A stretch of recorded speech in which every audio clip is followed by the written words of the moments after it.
Bonjour les amis, j'espère que vous allez bien. Moi c'est Elvis. Je suis formateur en Agile et instructeur accrédité PMP, Project Management Professional.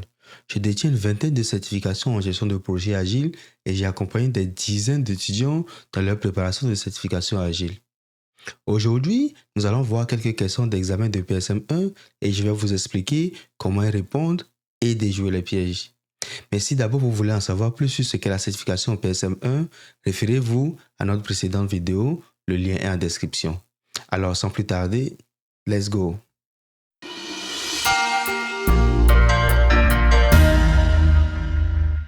Et donc pour l'exercice d'aujourd'hui, nous allons utiliser un simulateur d'examen. Pour le faire, nous allons nous rendre sur la plateforme academy.dockenou.com. So, allons-y. Et donc, voici le site academy.dockenou.com. Et sur ce site, nous avons mis à votre disposition des examens complets et des mini-examens pour s'entraîner à diverses certifications agiles et notamment PSM1.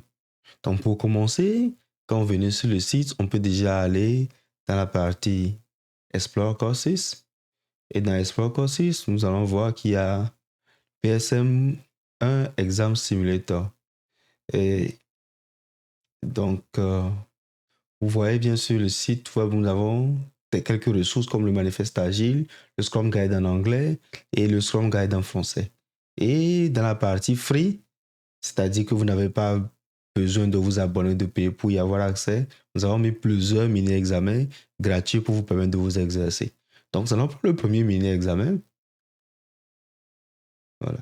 Donc, quand on peut le mini-examen, au cas où vous n'avez pas encore de compte, vous pouvez profiter ou en créer un autre ou simplement vous connecter. Donc là, nous allons nous connecter avec mon compte. Il vous suffira juste de réactualiser la page.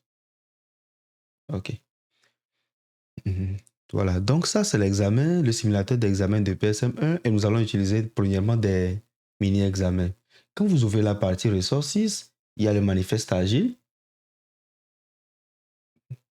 Vous pouvez voir les 12 principes agiles. Ensuite, il y a le Scrum Guide en anglais. Et vous avez aussi le Scrum Guide en français. Donc, avant de commencer, je vais ouvrir le Scrum Guide anglais dans un nouvel onglet.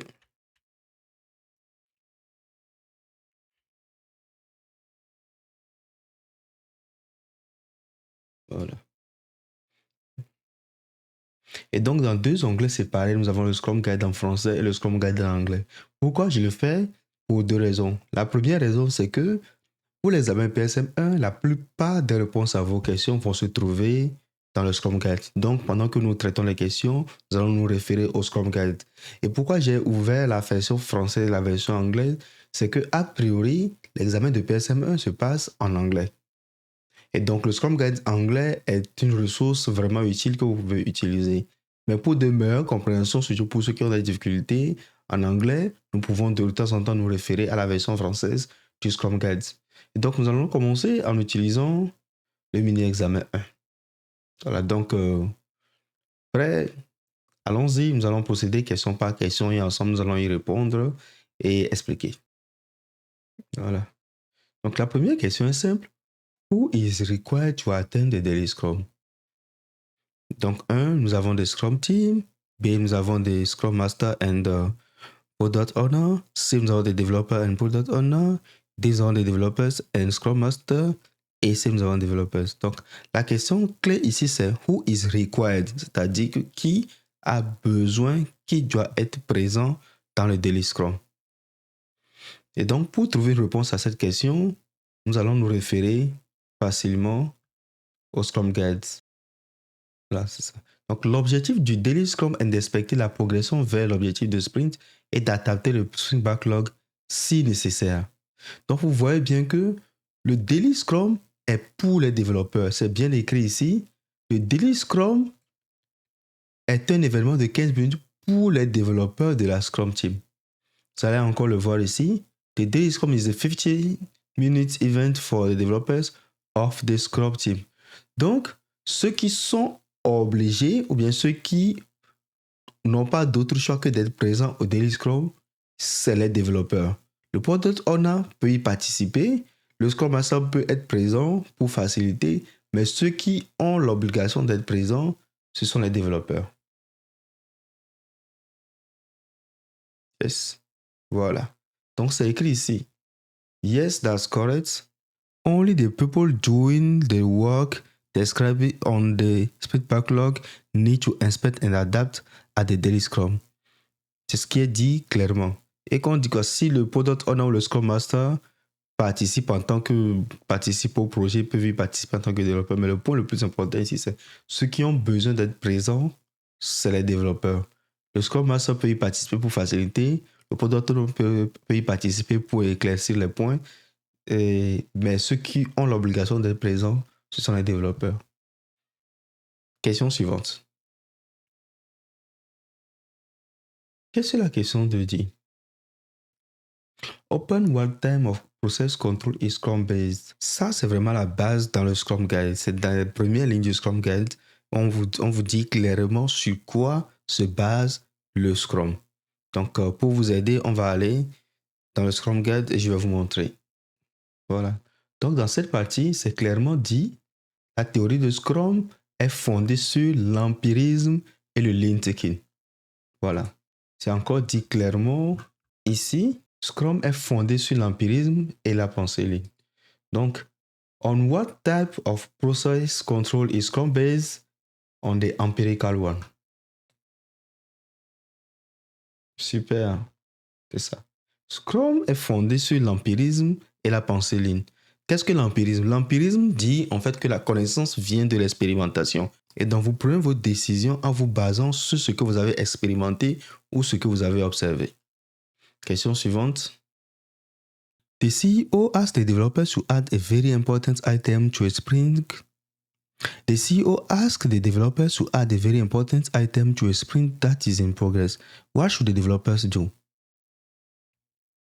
Là, nous avons affaire à une question de processus. On vous dit que le sprint a commencé et le CEO vient demander à ce qu'il y ait un élément vraiment important qui vienne être ajouté directement à votre sprint. Qu'est-ce que vous devez faire dans ce cas? Nous allons voir les options. 1. Oui. A. Discuss the item with the other members of the Scrum team so the team can decide what to do. B. Add the item to the current sprint backlog and do whatever amount of work necessary to meet the sprint goal when satisfying the CEO. C. Add the item to the sprint backlog for the next sprint. Et D. Add the item to the current sprint backlog, drop an item of similar size and reduce the sprint goal. Et donc, c'est un événement qui arrive très souvent, ou c'est un événement qui peut arriver assez souvent. La procédure que vous devez adopter, c'est que vous soyez le Scrum Master ou un membre de l'équipe, on ne prend pas de décision unilatéralement.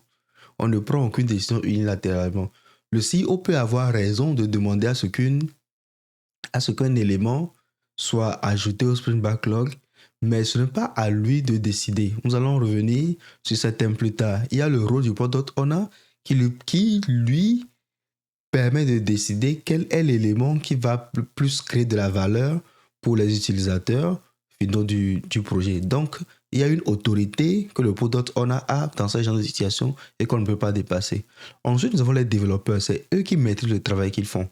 Et donc, c'est à eux aussi d'évaluer quelle est la demande et comment y aborder dans sa faisabilité.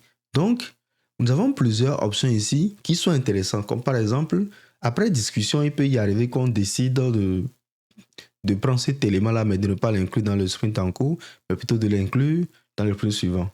On peut aussi, compte tenu de la nature de l'élément, s'il va en adéquation avec le sprint goal, de le mettre dans le sprint en cours, mais il va falloir sortir quelque chose. Toutes ces possibilités-là existent. Mais la première chose à faire, c'est de discuter avec les autres membres de l'équipe et de décider ce que vous allez faire.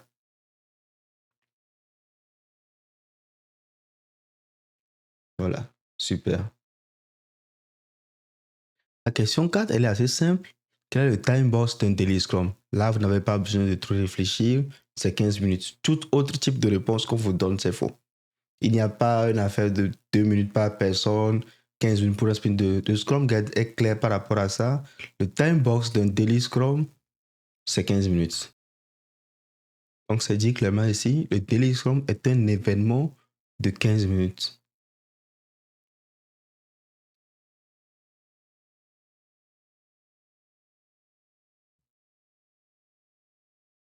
Voilà, donc là, c'est dit clairement, le daily Scrum dure toujours 15 minutes. On passe à la question suivante. The product backlog is ordered by A. Size, where small items are at the top and large items are at the bottom. Ou B. Whatever is deemed most appropriate by the product owner. C. Least valuable item at the top to most valuable item at the bottom. C. Risk, where safer items are at the top and riskier items are at the bottom. Et E. Items are randomly arranged. Donc, ce qu'il faut comprendre dans cette question, c'est le product backlog et sa gestion. Qui est le responsable de la gestion du product backlog? C'est le product owner. Et le product owner maîtrise mieux le produit et l'intérêt ou la valeur que ce produit peut apporter au consommateur. Et donc, c'est le product owner qui décide de la façon la plus appropriée d'ordonner le product backlog.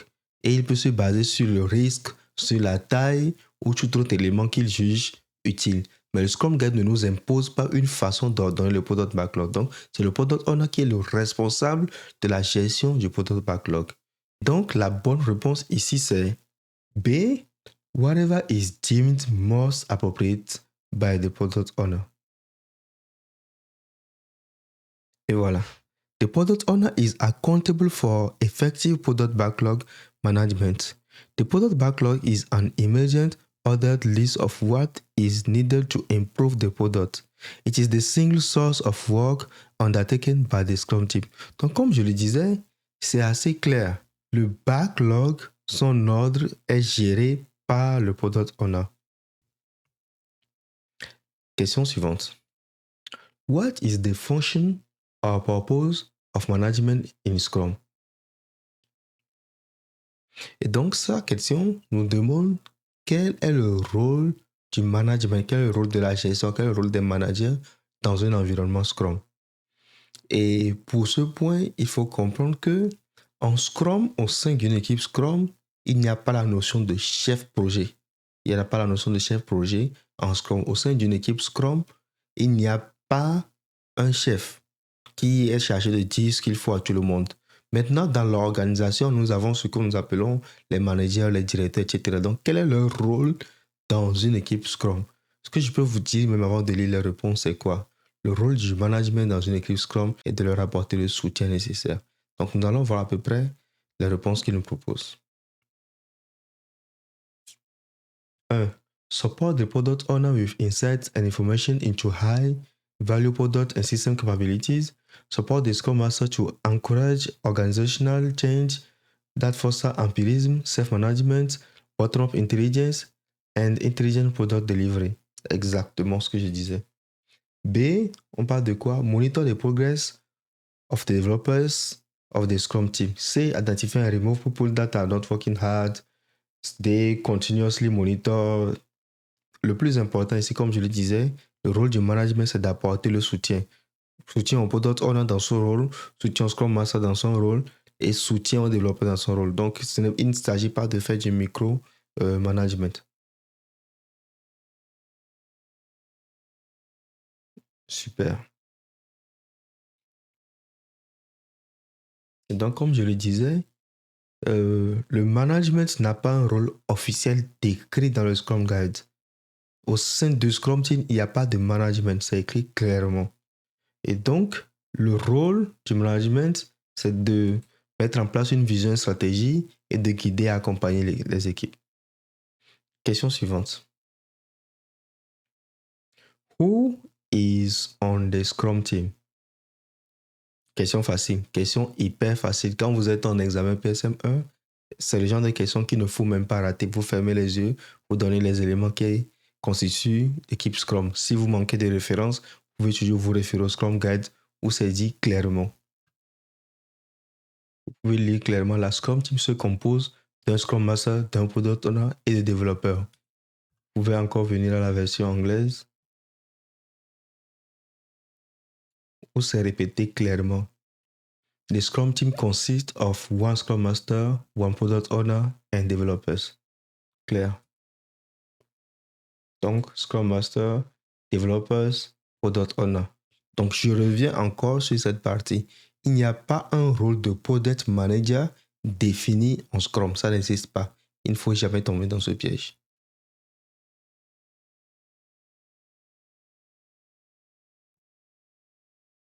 Super. Alors, cette question demande, c'est quoi les 3 piliers de l'empirisme? Si vous voulez répondre à cette question, elle se retrouve dans le Scrum Guide. Mais déjà, ce que vous devez comprendre, c'est que, on l'a dit au début, c'est que Scrum se base sur l'empirisme et la pensée lean. L'empirisme, c'est quoi? L'empirisme dit que la connaissance provient de l'expérimentation, en résumé. Et la pensée lean, c'est un peu le modèle Kaizen en japonais, et qui dit à peu près 2 choses importantes. Première chose, amélioration continue. Vous devez vous améliorer, vous devez progresser au fur et à mesure que les jours continuent. Et deuxième chose, encore plus importante, l'élimination du gâchis. Vous ne devez jamais avoir des tâches qui constituent du gâchis. Donc, vous devez avoir en tête à chaque fois comment éliminer les tâches inutiles et comment éliminer le gâchis dans vos tâches. Donc, élimination du gâchis et amélioration continue pour la pensée lean. Et pour l'empirisme, c'est la connaissance provient de l'expérimentation. Et maintenant, il y a les 3 piliers de Scrum qui se basent aussi sur l'empirisme. Pour avoir cette réponse par rapport aux 3 piliers de Scrum, vous pouvez vous référer au Scrum Guide. On va vous parler de transparence, on va vous parler d'inspection, on va vous parler d'adaptation. Et voilà. Donc, c'est écrit clairement ici. The event work because they implement the empirical Scrum pillar of transparency, inspection and adaptation. Donc, transparence, inspection et adaptation. Super. Exactement. Question suivante.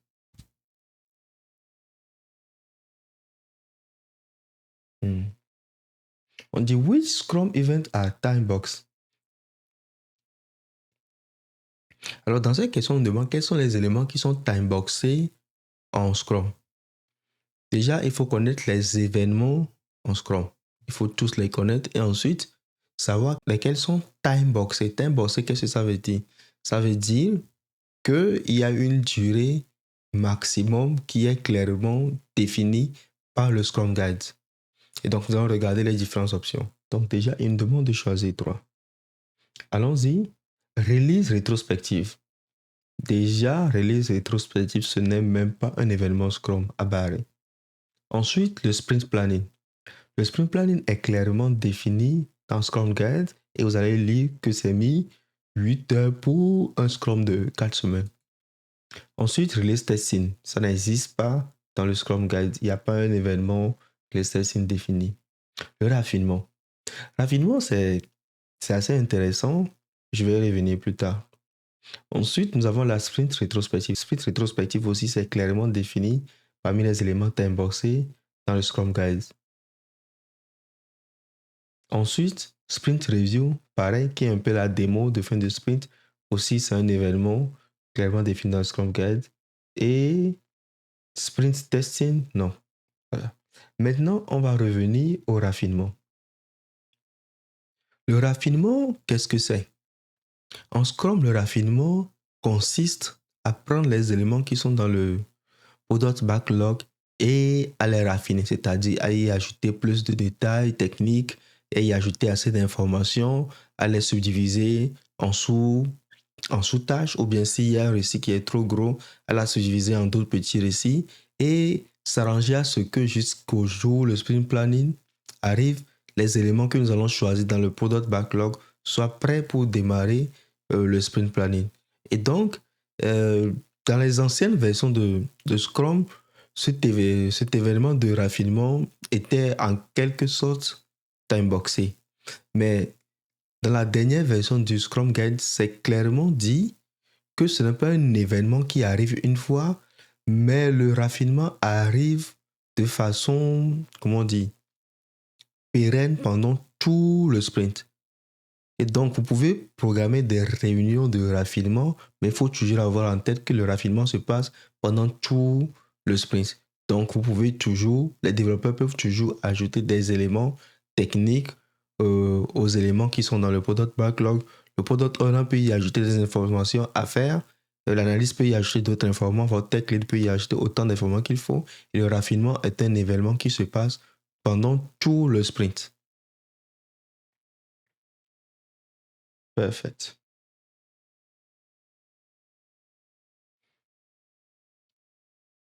Question suivante. What is the main reason for the Scrum Master to be at the daily Scrum? 1. Did you not have to be there? They only need to ensure developer have a daily Scrum. B. To make sure every team member answers the 3 questions. C. To gather status and progress information to report to management. And D. To write down any change to the sprint backlog, including add new items and tracking progress on the bottom. Cette question, sans vous mentir, c'est une question piège. Là, il s'agit du Daily Scrum et on nous demande quelle est la raison principale pour laquelle le Scrum Master doit être présent au Daily Scrum. Pour répondre à cette question, il y a 2 techniques. Soit vous allez détecter que c'est une question piège et vous partez directement vers la bonne réponse, soit vous allez procéder par élimination. Nous allons faire les deux. Donc, première technique, c'est procéder par élimination. They do not have to be there. Ils disent que le Scrum Master n'a pas à être au daily. Ok, on va le mettre de côté en attendant d'y revenir. B, to make sure every team member answers the 3 questions. Le Scrum Guide ne dit pas que chaque membre de l'équipe doit répondre à 3 questions obligatoirement pendant un daily Scrum et c'est pas au Scrum Master on va aller demander de vérifier que chaque membre de l'équipe répond à 3 questions. 4. Gather status and progress information to report to management. Ça aussi c'est assez tricky. Parce que quand un sprint commence, tout ce qui se passe au sein du sprint, c'est les développeurs qui travaillent à ce qu'ils puissent atteindre leur objectif de sprint. Pendant la démo, le management peut être présent pour assister à la démo, mais le rôle du Scrum Master n'est pas d'être là pour regarder ce que les gens font et puis aller reporter au management. C'est un anti-pattern. Et donc le D, on dit to write down any changes, including non. Ce n'est pas ça le rôle du Scrum Master. Il n'est pas là pour écrire tout ce qui se passe, etc. etc. Ce n'est pas, le rôle du Scrum Master, c'est plus un rôle de facilitateur et d'accompagnement qu'un rôle de secrétaire. Et donc, la réponse qui a l'air plus intéressante, c'est le premier. Mais là, on va revenir à ma deuxième technique où je vous disais que c'est une question piège. Pourquoi c'est une question piège? C'est une question piège parce que on est habitué à ce que le Scrum Master soit toujours présent pendant les daily Scrum pour faciliter, s'il y a des difficultés, essayer de trouver des solutions, etc. Et c'est une très bonne chose. Maintenant, le Scrum Guide n'impose pas à ce que le Scrum Master soit présent pendant chaque réunion du daily Scrum. Le rôle du Scrum Master, c'est de s'assurer que le daily Scrum ait lieu et que ceux pour qui la réunion existe soient présents, c'est-à-dire les développeurs. Et c'est écrit clairement dans le Scrum Guide. Ici. S'assurer que tous les événements Scrum ont bien lieu et sont efficients, productifs et respectent bien les temps impartis. Et donc, il s'assure que ces événements ont bien lieu. Voilà. On a clairement dit que le Daily Scrum appartient aux développeurs. Le Daily Scrum, il appartient aux développeurs. Donc, comme je le disais, c'est une question piège. They do not have to be there. Le Scrum Master n'a pas l'obligation d'être présent. Super. Exactement. Et donc, le Scrum Master, il s'assure que les événements de Scrum tiennent place et sont productifs et sont respectés, c'est-à-dire le délai est respecté. Alors, nous voici à la fin des 10 questions. J'espère que vous avez aimé notre séance. J'espère que mes explications ont été claires. Si vous avez des questions, n'hésitez pas à les laisser en commentaire. Je me ferai un plaisir d'y répondre. Si ces 10 questions ne vous ont pas suffi, alors c'est parfait parce que nous avons une autre partie de le lien est en description. Si vous avez aimé la vidéo, n'hésitez pas à liker, à la partager, à vous abonner à notre chaîne. Et si vous avez besoin d'un coaching particulier ou d'un accompagnement dans la préparation d'une certification, faites un tour sur notre site web ou n'hésitez pas à nous envoyer un email sur academy@orkenou.com. Merci et à la prochaine.